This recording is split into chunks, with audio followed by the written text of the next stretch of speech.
Passamos de imediato, Noemias Ramos Freire, presidente da Federação Nacional das Associações de Oficiais da Justiça, avaliadores federais.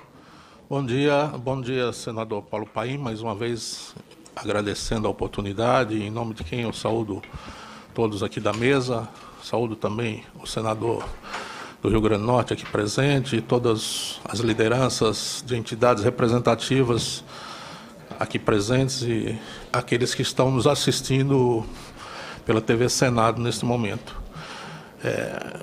Agradecendo o senador Paulo Paim, ao todo o projeto de lei do Dia Nacional do Oficial de Justiça, sempre bom lembrar, por mais uma vez dar essa oportunidade para nós. Eu represento aqui o segmento dos oficiais de justiça federais e aproveito para falar até depois do representante do governo, e esclarecendo algumas questões também que foram colocadas em relação à nossa atividade. Primeiro, na fala do senador, ele questionou em relação à situação dos oficiais de justiça de modo geral. Eu sou oficial de justiça da Justiça do Trabalho, daquele fórum que foi mostrado aqui pelo nosso companheiro Roniel, aquele fórum da 2ª região, na cidade de São Paulo. A nossa defesa do porte de armas, senador, não é uma defesa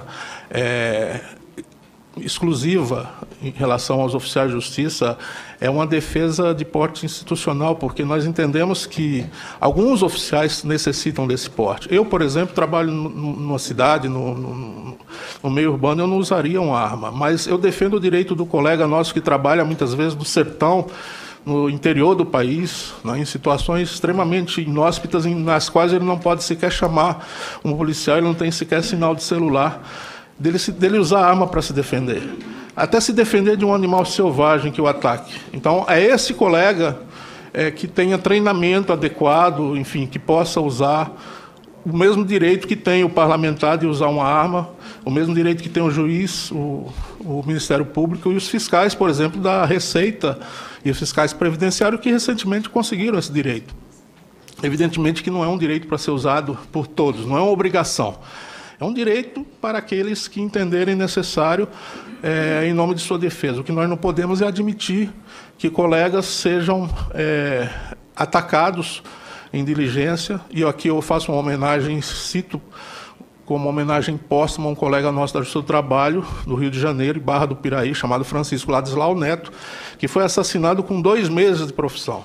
Esse colega havia passado em 3 concursos para oficial de justiça, no Paraná, no Rio de Janeiro e no Espírito Santo. Ele era originário do Espírito Santo e, numa diligência no Rio de Janeiro, depois de já ter trabalhado no Paraná alguns meses, um colega de apenas 26 anos, ele foi surpreendido por um executado que o assassinou a queima-roupa e ainda usou o próprio carro dele para passar por cima dele.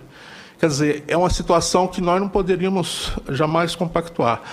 E é uma situação de risco que, como outras situações, causam estresse e acumulam esse estresse nos colegas. Eu sou um oficial de justiça com 60 anos de idade, 61 anos de idade, ainda em atividade, não é? Mas eu acumulo doenças psicológicas e faço tratamento por elas. Eu não tenho nenhuma vergonha de dizer aqui que eu fui diagnosticado com síndrome do pânico. E isso advém da minha condição de trabalho. Essa condição de trabalho, em muitos colegas nossos, ela vai se acumulando pelo estresse do trabalho. E eu não tenho... E nós temos estudos que comprovam isso. Nós temos um estudo de mestrado de uma professora, hoje doutora em Minas Gerais, que aponta os riscos do trabalho e as emoções, o efeito que as emoções causam nos oficiais de justiça no seu dia a dia. Esse efeito ele é cumulativo. Eu estava lembrando agora outras questões, até do ponto de vista físico, não somente psicológico, ao tentar ir atrás de um banheiro aqui no Senado, que você precisa caminhar um monte até o final do corredor lá para ir atrás do banheiro. Eu estava lembrando que o oficial de justiça passa por isso. E nós temos colegas nossas, mulheres, que já tiveram problemas físicos por ter problemas em não poder usar qualquer banheiro nas diligências que estão fazendo, porque não tem nem banheiro à disposição. Né? E homens também. Então, você acumula problemas em relação a isso, são problemas físicos, o problema de você não ter acesso a um banheiro, porque você trabalha sozinho, você trabalha em situações inóspitas, muitas vezes. Então, eu coloco essa questão porque, como disse o representante aqui do governo, fazendo uma diferença entre a questão da periculosidade e da insalubridade, o trabalho do oficial de justiça, assim como o trabalho de outras categorias que estão aqui presentes, é um trabalho que acumula estresse, acumula doenças. Quer dizer, mesmo que você não perceba, ao longo de uma carreira, você se verifica uma pessoa doente, e isso provoca, muitas vezes, o afastamento precoce de colegas. Nós temos colegas que já se afastam do serviço e ficam em licença por vários anos, até serem aposentados porque estão inutilizados para o trabalho. A defesa da aposentadoria especial por nós é uma história antiga, que já vem mais de 20 anos, como já foi mencionado aqui. O Supremo Tribunal Federal chegou a reconhecer, em mandados de injunção, não é, o direito do oficial de justiça à aposentadoria especial. Porém, depois disso, numa sessão plenária, eles entenderam que seria melhor que o Congresso regulasse essa questão. Seria melhor porque eles disseram que existem categorias que têm risco inerente e outras categorias que têm risco eventual.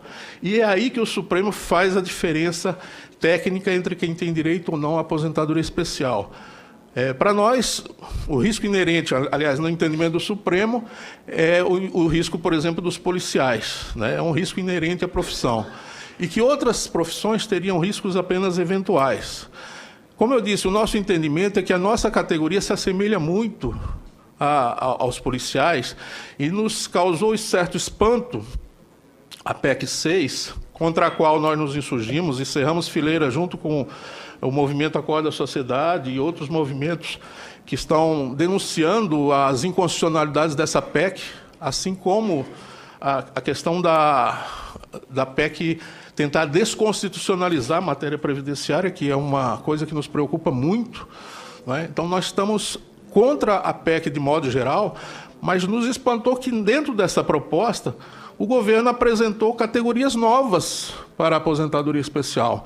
Ele incluiu lá, como direito à aposentadoria especial, e isso é uma questão que eu coloco para o representante do governo explicar, como os agentes socioeducativos.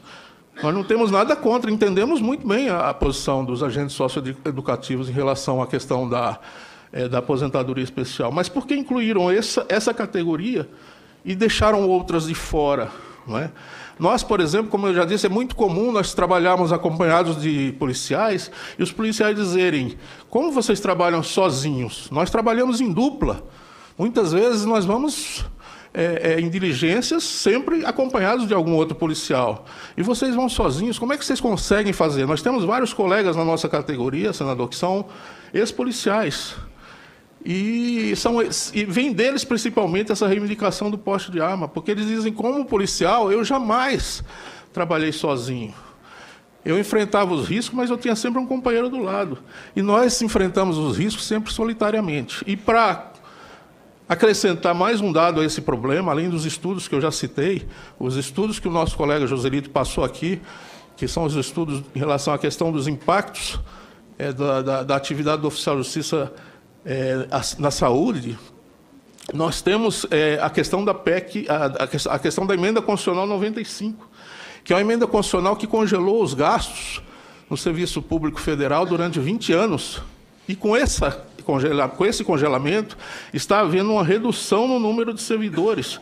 Os tribunais não estão mais colocando no lugar aquele oficial de justiça que se aposenta, ele não tem substituição. Isso está gerando um acréscimo no número de oficiais de justiça que estão, um acréscimo de área de trabalho para os oficiais de justiça que estão ficando, ou seja, está havendo um acúmulo de trabalho para o oficial de justiça que está ficando, não está havendo reposição de trabalho.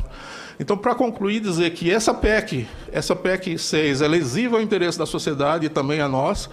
A emenda constitucional 95, ela vai provocar mais adoecimento, né, no serviço público, em especial no caso dos oficiais de justiça, porque eles acumulam áreas de trabalho e vão ter que ter áreas de trabalho cada vez maiores, se expondo cada vez mais ao risco.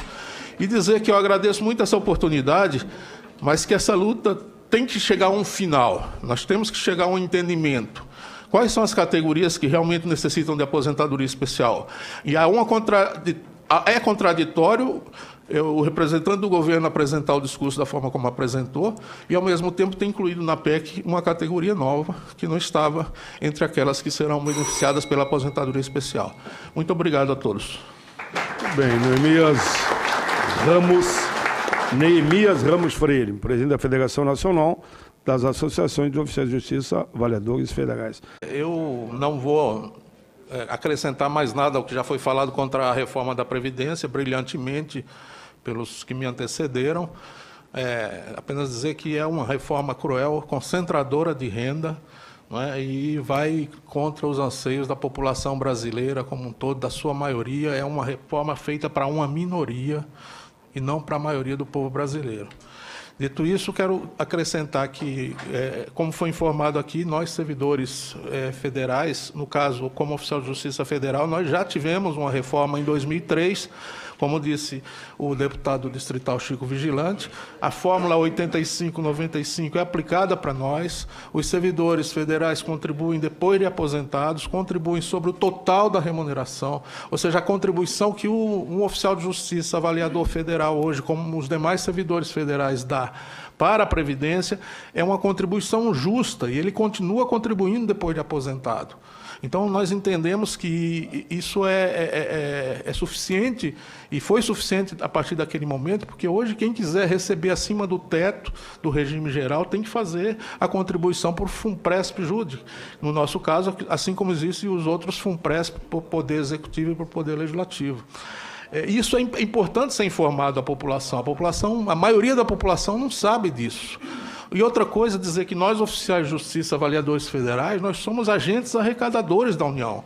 Tem aqui um documento apresentado aqui por um colega, o colega Fábio aqui de Goiás, que me passou, relatórios de justiça em números do Conselho Nacional de Justiça mostra que durante um ano a arrecadação de receitas decorrentes de execuções fiscais, ou seja, de cobrança de dívida ativa da União, na Justiça Federal, atingiu uma cifra de 8 bilhões e 900 milhões de reais.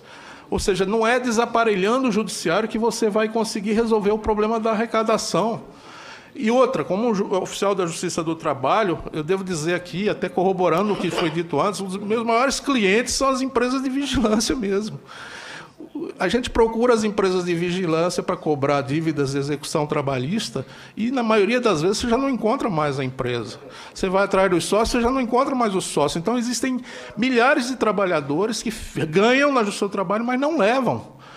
Porque quando chega a hora de executar a dívida, você não encontra mais a empresa, você não encontra mais o sócio, você não encontra mais... Permita só a questão de justiça... Não é só as empresas de vigilância. Sim, claro. As terceirizadas, de modo geral, sim. Todas, eu diria um percentual grande, sem dúvida. O mesmo método. Sem dúvida.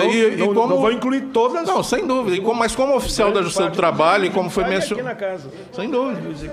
Inclusive aqui na casa, no Executivo, no Exatamente. Judiciário e no Legislativo. Empresas terceirizadas que prestam serviço para o próprio Poder Judiciário entram nessa história. Ou seja, existe também... Aqui, se eu pegar uma lista aqui no Congresso, dá mais de 20. Existe também um problema de fiscalização, porque quando a conta chega para ser cobrada por nós, a empresa já teve tempo de se desfazer de bens, os executados, os sócios já tiveram tempo de se desfazer dos bens e você não consegue mais executar, você não consegue mais encontrar nada. Exato. Além disso, eu estou cansado de ver isso na minha atividade no dia a dia como oficial da Justiça do Trabalho. Então, como disse o senador Paim, atinge as terceirizadas de modo geral, atinge outras empresas também grandes corporações que conseguem jogar para frente a sua dívida, não é? Através de departamentos jurídicos montados para isso. Enfim, é um problema que tem que ser solucionado e é um problema que poderia resolver, sim, um problema maior da Previdência Social, que, como todos nós sabemos, não é deficitária por si só. Ela passa a ser deficitária quando se coloca, né, outras contas dentro dessa conta. Então, para finalizar, eu gostaria de parabenizar o senador Paulo Paim pela iniciativa dessa audiência pública, cumprimentar meus colegas oficiais de justiça que estão aqui, tanto oficiais de justiça federais quanto oficiais de justiça estaduais, estamos juntos nessa luta, e a todos aqueles que estão nos assistindo também nesse momento, e pedir para o representante do governo que esclareça a pergunta que eu fiz, por que foi incluída atividade nova e não foi feito nenhum estudo com as atividades anteriores em relação ao serviço público. Obrigado.